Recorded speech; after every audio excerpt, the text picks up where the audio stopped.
A major shakeup for the Major League Baseball record books as Negro League stats have officially been integrated. This is leading to the crowning of a new leader in all-time batting average, slugging, and on-base percentage.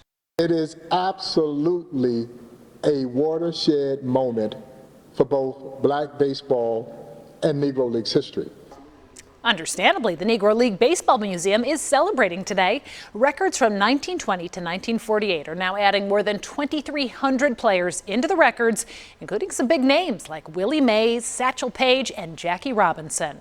It's a process that started back in 2020. Tonight, we want to amplify the voices of those who have been pushing for this to be done for decades. We're hearing from those paying homage to the greats right here in Kansas City. So let's head to one of our greats here at KSHB, my co-anchor, KSHB 41's Kevin Holmes. He's out live at the Negro Leagues Baseball Museum, where he's catching up with its president. Hey, Kevin. You are far too kind, Caitlin. You're the person in our station who I say bats clean up. You know, you are our power hitter. This, no doubt, is a big day, not just for Negro League Baseball, not just for Major League Baseball, but for baseball, the sport, and what it means as America's pastime. You know, I think back to the stories I hear about the founding of the Negro Leagues in February of 1920, when this guy right here, Rube Foster, and several other of the founding fathers and mothers, if you will, of Negro Leagues Baseball, when they were founding the league, not too far from where we're standing right now at the Paseo, they never could have imagined this coming to fruition. And this is just a glorious day for just about everyone here. As you mentioned, Josh Gibson now holds about 3 records, but it's not just his impact that's now ingrained in all of baseball. It's the impact of several Negro Leaguers, from Jackie Robinson in his days to the Monarchs to Satchel Paige, and of course, oh yeah, Buck O'Neil, who was in the Hall of Fame.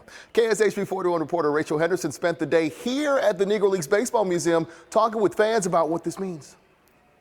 It's a historic day for Negro Leagues baseball, and in a place that's so keen on preserving history, we caught up with fans who are now learning an extra piece of it. It's actually really exciting to be here on a day like today. Well, that was just fascinating to me, yeah. The timing couldn't have been better. Thankfully, there's no time limit on learning. As teachers, you know, we're lifelong learners. There's so much so to learn just because you've graduated high school or whatever, like you're not done learning. That goes for lifelong fans like the Mancinis, too. We were born a long time ago.